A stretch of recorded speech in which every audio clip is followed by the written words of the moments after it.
সবাইকে সালাম, শুভেচ্ছা, সাদাসিধে কথায় স্বাগত জানাচ্ছি। খুবই সিম্পল কিন্তু খুব গুরুত্বপূর্ণ একটা বিষয় নিয়ে আসলে আজকে আলোচনা করব, যে বিষয়টা নিয়ে গত আমি প্রায় 6 মাসে কমপক্ষে 50 থেকে 60টা অনুষ্ঠানে এ বিষয় নিয়ে কথা বলেছি এবং প্রশ্ন করেছি, প্রশ্ন তুলেছি।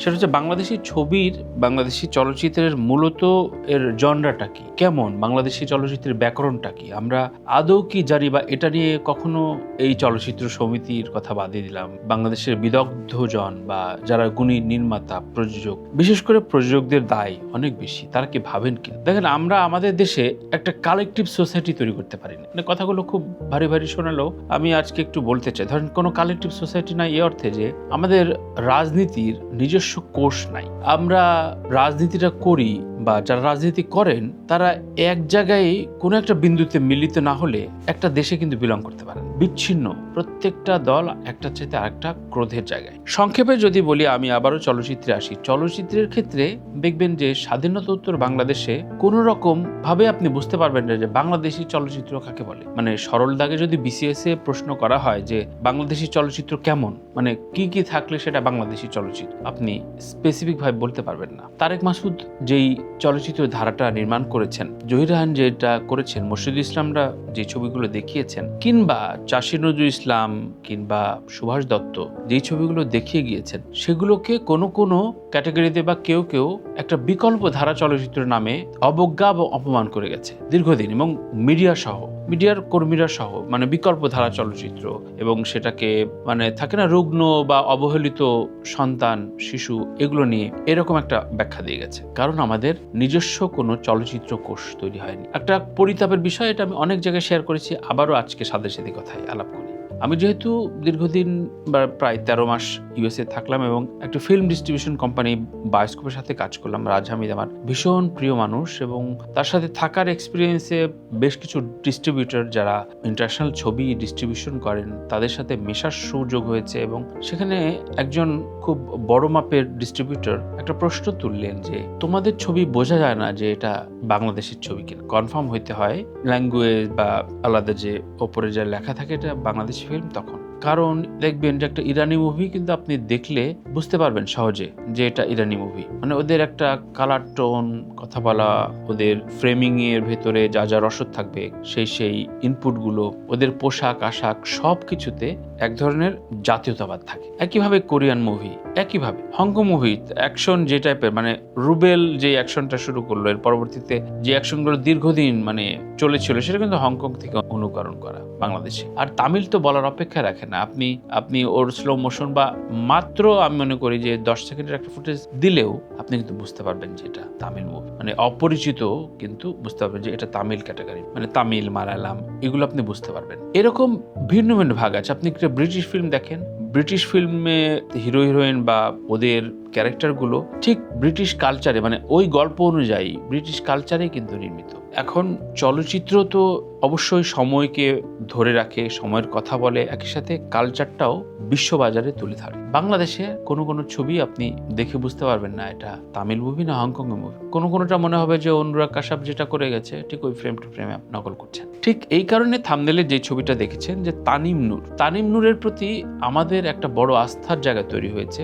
যেই আস্থার জায়গাটা আমি এর আগেও বলেছি যে যেটা অনেকাংশে রায়হান রাফি তৈরি করার চেষ্টা করেছিল, কিন্তু সেও পপুলার এবং ওই যে অর্থবিত্তের মোহে ডিস্ট্রাক্ট হয়ে গেল। খুব সরল দাগে আমি কথাটা বলছি। এবং তানিম নূরের ক্ষেত্রে যে এক্সপেকটেশনটা তৈরি হয়েছে সেটি উৎসবের পরে। তারেক মাসুদ খুব স্ট্রিক্টলি আমি বলতে চাই, তারেক মাসুদ ভাই দীর্ঘদিন ধরে কিন্তু এই তার ফরম্যাটের একটা পপুলার ধারার ছবি তৈরি করেছে। মানে এখন আপনারা বিদগ্ধজনরা আবার খেপে যেতে পারেন যে তারেক মাসুদের ছবি পপুলার না ভাই, তারেক মাসুদের ছবি ওই সময়ে পপুলার বা ম্যাস পপুলারিটি পায় নাই, কিন্তু প্রচন্ড প্রশংসিত হয়েছে, প্রচন্ডভাবে আন্তর্জাতিকভাবে সেটা উচ্চ মাত্রার প্রশংসা পেয়েছে, কিন্তু একটা ম্যাস পপুলারিটি পায়নি। যেটি তানিম নূর তার প্রথম না, এটা দ্বিতীয় ছবি, কিন্তু আমরা সবাই জানি উৎসব ছবিটা প্রথম, সেটিতে পেয়ে গেছে।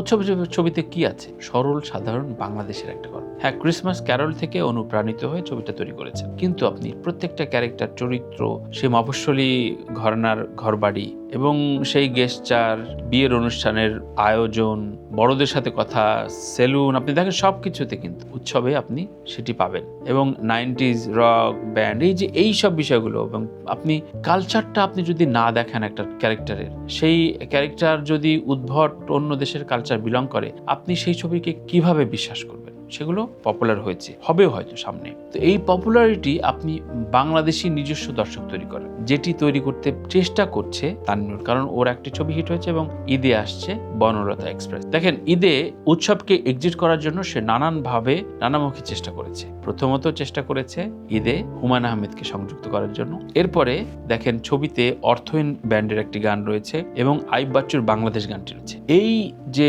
কম্বিনেশন, এই যে একটা কম্বো, এবং তানিম নূরের প্রতি যে এক্সপেকটেশন, সেই জায়গা থেকে ছবিটি একটা ভিন্ন মাত্রায় যাবে বলে আমরা অনেকেই দৃঢ়ভাবে বিশ্বাস করি। গত কয়েকদিন ধরেই বিভিন্ন সাংবাদিক ফোরামে বা আমাদের আলোচনায় হচ্ছিল যে এবারে কোন ছবিটি শীর্ষে লড়াই করবে। আমি নির্দ্বিধায় বলতে পারছি এটি বনলতা এক্সপ্রেস। এই ছবিটি দেখে আপনি কখনো মনে হবে না যে আমার পয়সাটা নষ্ট হলো। ছবিতে প্রাণ আছে, একই সাথে সততা আছে, এবং সবচেয়ে যে বড় কথা, ওই যেটি বললাম, যে অভিযুক্ত আমরা যে বাংলাদেশি ছবি বাংলাদেশি কিনা সেটা বোঝা যায় না, সেটি এই ছবিতে বোঝা যায়, খুব স্পষ্ট সরল দাগে বোঝা যায়। তানিম নূর সেই চেষ্টাটা করে যাচ্ছেন এখনো। আমি জানি না যে আবারও কোনো ভয়াল থাবা বলতে কি, আমাদের ব্যুরোক্রেসি এবং ওই যে বেনিয়া বা বাণিজ্যিক গোষ্ঠীর একটা থাবা থাকে যে তানিম নূর ভালো করছে, ঠিক আছে, ওকে দিয়ে একটা হাই লেভেলের স্টার কাস্ট একটা ফ্যান্টাসি মুভি বানায় ফেলাই, ওই সাময়িক একটা সাকসেস হবে, কিন্তু তানিম নূরের ক্যারিয়ার শেষ হয়ে যাবে।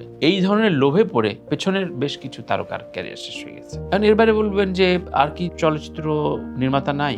আছে। যদি মেজবাহুর রহমান সুমনের কথা বলি, যে রোহিত যেটা করছেন দেখে একটা আশার জায়গা নিয়ে তৈরি হচ্ছে। শিহাব শাহীন যেই দুটি ছবি করছে, যদিও প্রচন্ড অলস, এবং আমি অলস বলবো না, সে অনেক ক্যালকুলেশন করে হয়তো ফিল্মটা বিজনেস ভায়াবল করে উঠতে পারে না, কারণ দাগি ছবিটা তেমন ভাবে ব্যবসা করেনি, কিন্তু শিহাব শাহীন বাংলাদেশি ছবি, বাংলাদেশি গল্প বলতে চান। সুতরাং তানিম নূর, শিহাব শাহীন বা মেজবাহুর রহমান সুমন, এদের ছবি সফল হওয়াটা খুব জরুরি। কেন জরুরি জানেন? কারণ একটা সমাজে যখন একটা চোর সমাদৃত হয়, ধরেন একটা চোর সমাদৃত হয়ে একটা কালচার অনুষ্ঠানে সে সভাপতির আসনে বসে গেল, কিন্তু সে চোর আদৌ, তাহলে সামনের যে মানুষগুলো থাকে সেই মানুষগুলো ভাববে, আচ্ছা চুরি করেই তো ওই আসনে বসা যায়, সুতরাং আমার চুরিটা ভালো করে শিখতে হবে, ওর চাইতেও আমি ভালো চুরি শিখবো। ঠিক তখন সংক্রমণ হয় একদম। এটা কোনো ক্যাম্পেইন লাগে না, এই সংক্রমণ। আপনি সমাজে একটা চোর বাটপারকে বিশাল জায়গায় বসায় ফেলবেন, সমাজের অনুজ প্রতি অনেকে চোর বাটপার হইতে চায়, কারণ সমাজের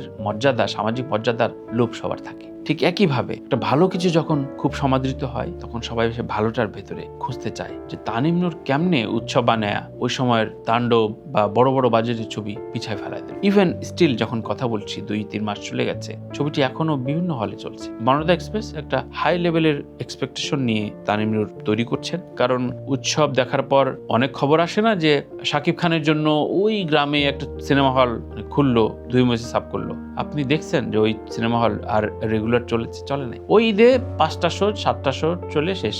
এটা কিন্তু কোনো সমাধান না। একটা চায়না প্রবাদ আছে। চায়না প্রবাদ হচ্ছে, একটা নদীতে একজন জাল দিয়ে মাছ ধরে এই 2-3 জন ছেলে পেলে চলে যাচ্ছে যারা খুব হতদরিদ্র, তাকে একটা করে মাছ দিচ্ছে। তো মাঝে মাঝে সে মাছ পায়, মাঝে মাঝে পায় না, ওই দরিদ্ররা। একটা ছেলে এসে বলছে, ভাই আপনি তো মাছ নেন না, আমাকে যদি প্রতিদিন একটা মাছ না দিয়ে এই জাল বানানো কিংবা একটা জাল দিয়ে কিংবা মাছ ধরে এটা যদি শিখাই দিতেন, তাহলে আমার আজীবনের জন্য খাওয়ার একটা বন্দোবস্ত হয়ে যেত। অর্থাৎ আমাদের প্রক্রিয়াটা আগে শেখা দরকার। ওই বাংলাদেশি দর্শক যখন তৈরি হবে, যে বাংলাদেশের ছবি দেখার জন্য মধ্যবিত্ত বা যারা সিনেমা হলে যায় না, তারা দীর্ঘদিন পর গিয়েছে, যেই এলাকায় অনেকদিন পর সিনেমা হল কিছুদিনের জন্য ওপেন হয়, সেটাতে শাকিব খান বা তার প্রযোজকের কিছু লাভ হয়, কিন্তু আদতে ফিল্ম ইন্ডাস্ট্রির কোনো লাভ হয় না। কিন্তু উৎসবের মতো চলচ্চিত্রে আমি নিজে দেখছি যে অনেক ফ্যামিলি যারা অনেক বছর 15-20 বছর পর সিনেমা হলে গিয়েছে ছবি দেখে, কারণ তারা বাংলাদেশের নিজস্ব ছবি খুঁজতে চায়। আপনি ধরেন কেউ যদি কোরিয়ান একটা মুভি দেখতে চায়, তো কোরিয়ান অরিজিনাল দেখবে। নেটফ্লিক্সে, প্রাইম, অ্যামাজনে 1000টা ওটিটি প্ল্যাটফর্ম রয়েছে। সেই কেন কোরিয়ান স্টাইলের একটা দুর্বল বাংলা সংস্করণ। এটা তো খুব স্বাভাবিক একটা অঙ্ক, তাই না? তাই এই জায়গায় আমার মনে হয় যে তানিম নূরের সফলতাটা খুব জরুরি, তানিম নূরদের সফলতাটা খুব জরুরি। হওয়ার পর রোজ যদি সাকসেসফুল হয়, that will be great Bangladeshi ছবির জন্য। এই সাফল্য একটি দুইটিতে অনেকে ঈর্ষাকাত হয়ে যাবে, অনেকে রাগ দুঃখে, ওই যে যেমন বিকল্প ধারা বলতো মোর্শেদুল ইসলাম, তারেক মাসুদের ছবি এখন বলে যে নাটক লাগে, এটা কি ছবি না? ছবির গ্রামার আপনি দিয়ে দিচ্ছেন। কে দিচ্ছে? যে যার ছবি দেখলে বোঝা যায় না যে কোন দেশের ছবি সে বানায়। আমি মনে হয় ব্যাপারটা আপনাদের সহজভাবে বোঝাতে পেরেছি, চেয়েছি তাই। কারণ আমি আপনি দর্শকরা যে বাংলা ছবি নিয়ে কথা বলবো বা গর্বস্বরে অন্য দেশকে জানাবো, সেটি তো জানানোর উপায় থাকে না এসব চর্যবৃত্তির ছবিগুলো। আবার ধরেন ফিল্ম ফেস্টিভ্যালে কেউ বাংলাদেশকে রুগ্ন, মৌলবাদী, অমুক, অন্ধকারাচ্ছন্ন দেশ নিয়ে গালিগালাজ আনতে বিভিন্ন ফেস্টিভ্যালে যায়, পুরস্কার নিয়ে আসে। আদতে তারেক মাসুদরা যে ফাইটটা করেছে বাংলা ছবিকে, মানে ফেস্টিভ্যালে আপনি ধরেন তামিল স্টাইলের একটা ছবি নিয়ে গেলেন, আবার ভারতের মানে চেন্নাইয়ের বা দক্ষিণী ছবিও গেল সেই ফেস্টিভ্যালে, আপনার কি ধারণা জুরি ওই মূল দক্ষিণী ছবির বাদ দিয়ে এই কপি দক্ষিণী ছবি, বাংলা ভাষার দক্ষিণী ছবিকে পুরস্কার দিবে বা তাকে নিয়ে প্রশংসা করবে? সেটা সম্ভব? কারণ তারা তো মৌলিকত্ব চায়। সুতরাং মৌলিকত্বের ভীষণ অভাব। সেই মৌলিক জায়গায় কাজ করছেন তানিম নূর। তানিম নূরকে ভীষণ ভাবে আশীর্বাদ করি, সফলতা কামনা করি বাংলাদেশের ছবির জন্য। তানিম নূরদের সাকসেস খুব জরুরি। সবাই খুব ভালো থাকবেন, ভালো রাখবেন, এবং চলচ্চিত্রের সাথে এই অথেন্টিক আলোচনায় আপনাদের সঙ্গত প্রয়োজন, প্রশ্নের পিঠে উত্তর প্রয়োজন, জবাবদিহিতা প্রয়োজন, যে এই চর্যবৃত্তি আর কতকাল।